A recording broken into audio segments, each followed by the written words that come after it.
दोस्तों, welcome to Gagan education hub. Gagan education hub में आपका स्वागत है। हम टाइम एंड डिस्टेंस के क्वेश्चन की सीरीज कर रहे हैं। दोस्तों, पिछली क्लास में हमने कुछ इम्पोर्टेंट क्वेश्चन किए थे, तो चलिए शुरू करते हैं उसी सीरीज को आगे बढ़ाते हुए। हमें क्वेश्चन दिया है दोस्तों, 90 किलोमीटर प्रति घंटा की गति से चल रही एक 160 मीटर लंबी ट्रेन एक प्लेटफॉर्म को 18 सेकंड में पार कर देती है, तो प्लेटफॉर्म की लंबाई कितनी है, मीटर में बताइए। दोस्तों, SBI क्लर्क 2021 में आया हुआ क्वेश्चन है, वेरी इंपॉर्टेंट क्वेश्चन। तो करेंगे इसको। दूरी बराबर होता है दोस्तों चाल गुना में समय। दूरी बराबर होगा चाल गुना में समय। तो यहाँ पर चाल दी है 90 किलोमीटर प्रति घंटा, तो चाल कितनी दी है दोस्तों, 90 किलोमीटर प्रति घंटा, और टाइम सेकंड में दिया है।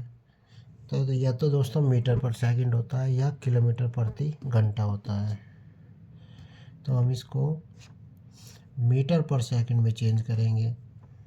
तो हम 5/18 से गुना करेंगे, तो 18 पंजे 90, 5 पंजे 25 मीटर पर सेकंड इसका चाल आएगी।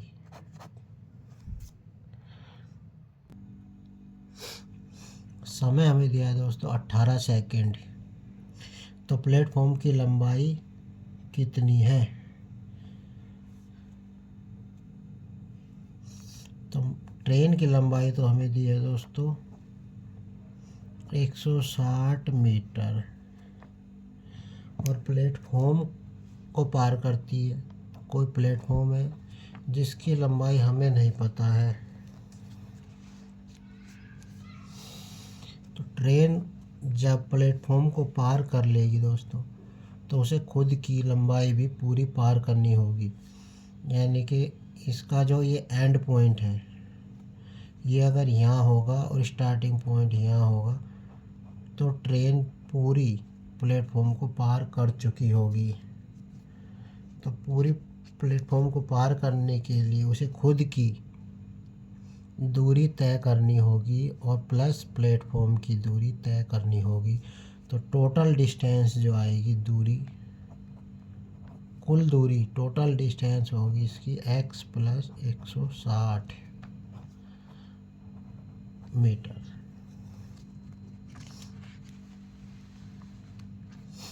अब इस वैल्यू को हम यहाँ रखेंगे, दूरी की जगह दूरी रखेंगे, x + 160। तो हमें चाल दी है दोस्तों 25 मीटर पर सेकंड, तो यहाँ 25 लिखेंगे, और समय दिया 18 सेकंड। तो x + 160 बराबर 25 के गुणा करेंगे 18 में, तो गुना करके आएगा दोस्तों 450। अब 160 को उधर माइनस करेंगे, तो 160 इधर माइनस में आएगा, इसको इसमें से माइनस करेंगे तो आएगा दोस्तों 290 मीटर। यही प्लेटफॉर्म की लंबाई होगी। तो ये हमारा आंसर आया 290। अगले क्वेश्चन में दिया है दोस्तों, एक कार और एक ट्रेन की गति के बीच क्रमशः 15 और 22 का अनुपात है। यदि ट्रेन की गति कार की गति से 35 किलोमीटर प्रति घंटा ज़्यादा है, तो कार की गति क्या होगी। इसके ऑप्शंस दिए हैं दोस्तों, और यह है PNB क्लर्क 2022 में। तो चलिए इसे शुरू करते हैं क्वेश्चन को। हम मानते हैं कि ट्रेन की स्पीड को हम TS, speed of train, denote करते हैं, और स्पीड ऑफ कार की स्पीड को CS से डिनोट करते हैं। वो जो दिया है हमें 15 और 22 के अनुपात में दिया हुआ है। अब क्वेश्चन में बोला गया यदि ट्रेन की स्पीड कार की स्पीड से 35 किलोमीटर ज़्यादा है, तो यहाँ ट्रेन और कार की स्पीड का देखते हैं कितना ज़्यादा है। 15 से 22 कितना ज़्यादा है, तो 7 ज़्यादा है।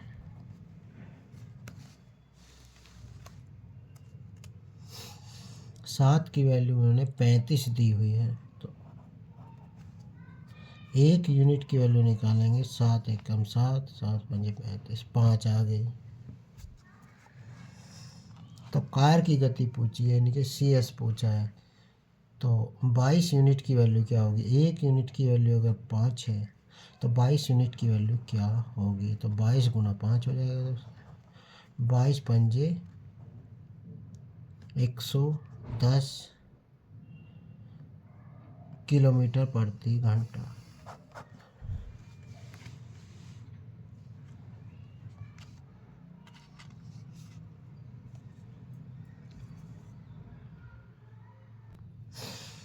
तो सॉरी दोस्तों, कार की स्पीड जो दी है वो पहले वाली है 15, तो ये TC है। सॉरी, ये कार की स्पीड है, तो और ये है ट्रेन की speed of train, speed of car. तो हम करेंगे बिल्कुल सेम, 1 यूनिट की वैल्यू भी निकालेंगे सेम। तो हमें पूछा कार की गति, तो कार की गति क्या है यहाँ पर 15, तो 15 की वैल्यू निकालनी। 1 की वैल्यू 5, तो 15 की आएगी दोस्तों 75। ये जो हमारी स्पीड की ट्रेन की है, हमें निकालना है कार की गति। तो कार की गति है 15, तो 15 की गुना करेंगे 5 में, तो ये आएगा 75 किलोमीटर प्रति घंटा।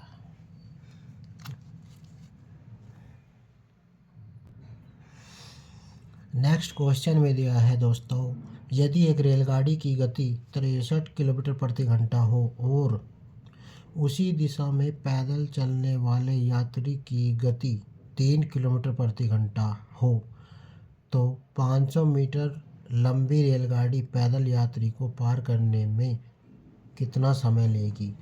तो हमारे पास जो फॉर्मूला होता है, दूरी बराबर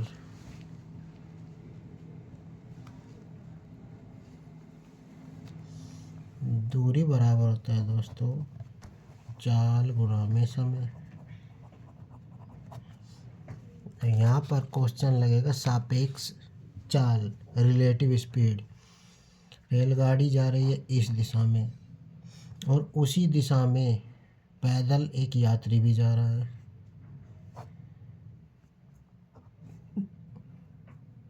तो रेलगाड़ी की चाल है 63 किलोमीटर प्रति घंटा, पैदल यात्री की चाल है 3 किलोमीटर प्रति घंटा। यदि दोनों एक ही दिशा में जा रहे हैं तो रिलेटिव स्पीड जो निकालेंगे वो माइनस में आएगी, सॉरी घटाएंगे। तो 63 में से 3 घटाएंगे तो रिलेटिव स्पीड सापेक्ष चाल आएगी दोस्तों 63 माइनस 3, 60 किलोमीटर प्रति घंटा आएगी। सापेक्ष चाल कितनी है दोस्तों 60 किलोमीटर प्रति घंटा। तो ये हमारी तो चाल आ गई। और 500 मीटर लंबी रेलगाड़ी है, जो रेलगाड़ी की लेंथ दी है वो दी है 500 मीटर, और जो आदमी है उसकी लेंथ 0 मानते हैं दोस्तों। तो टोटल डिस्टेंस जो हमारी होगी TD, वो टोटल जुड़ के 500 ही रहेगी। 500 प्लस 0 आदमी की हो गई, तो ये हो गया 500 मीटर। टोटल डिस्टेंस, कुल दूरी हमारी 500, चाल हमारी 60, समय निकालना है दोस्तों। बहुत ईजी है ये तो क्वेश्चन। तो यहाँ रखेंगे 500 मीटर और चाल है हमारी 60 किलोमीटर, लेकिन ये किलोमीटर में है, ये मीटर में है। तो इसे 5/18 से मल्टीप्लाई करने पर ये मीटर पर सेकंड में चाल आ गई। और समय हमें निकालना है टाइम। तो ऐसे करेंगे 6 से 6 कम 6 छत्तीस 18 3 जाएगा दोस्तों मल्टीप्लाई में। जो डिवाइड में संख्या होती है वो दूसरी तरफ मल्टीप्लाई में जाएगी। तो 500 गुणा में 3 और 10 गुणा में 5 तो 50 इंटू टी। 50 से जब इसको काटेंगे इधर डिवाइड में ले जाके तो आएगा 10। 10 की गुणा 3 में करेंगे तो जो टाइम आएगा आदमी को क्रॉस करने के लिए जो टाइम चाहिए वो है 30 सेकंड। 30 सेकंड में वह ट्रेन 500 मीटर लंबी ट्रेन उस आदमी को क्रॉस कर जाएगी।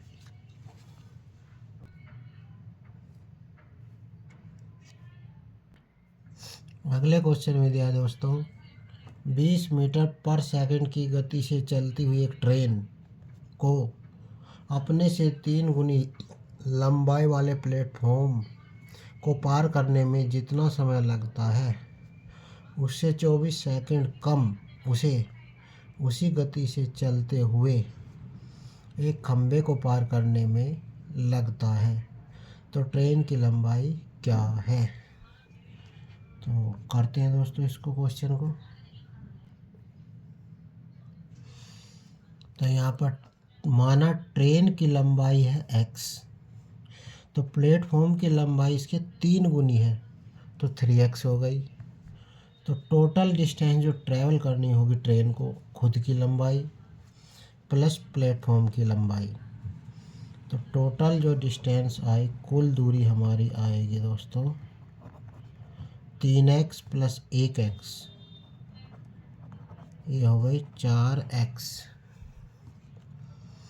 और इसको दूरी को पार करने में जो टाइम लगेगा समय बराबर क्या होता है दोस्तों, समय बराबर होता है दूरी बटे में चाल।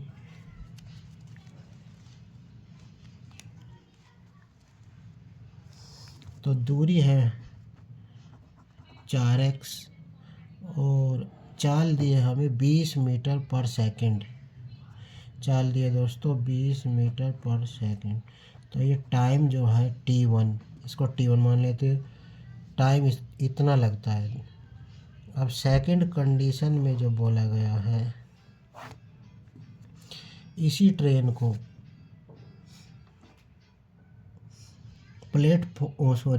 किसी एक खंभे को पार करने में जितना समय लगता है, मान लिया t2 समय लगता है, ट्रेन की लंबाई x और खंभे की लंबाई 0, दूरी बटे में चाल। चाल है ट्रेन की 20 मीटर पर सेकंड। तो यहाँ t2 जो हमारा x प्लस 0 x ही होगा, x बटे में 20।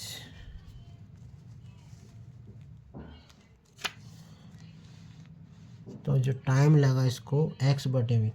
अब ये क्वेश्चन में बोला गया दोस्तों कि जितना टाइम प्लेटफॉर्म को पार करने में लगता है उससे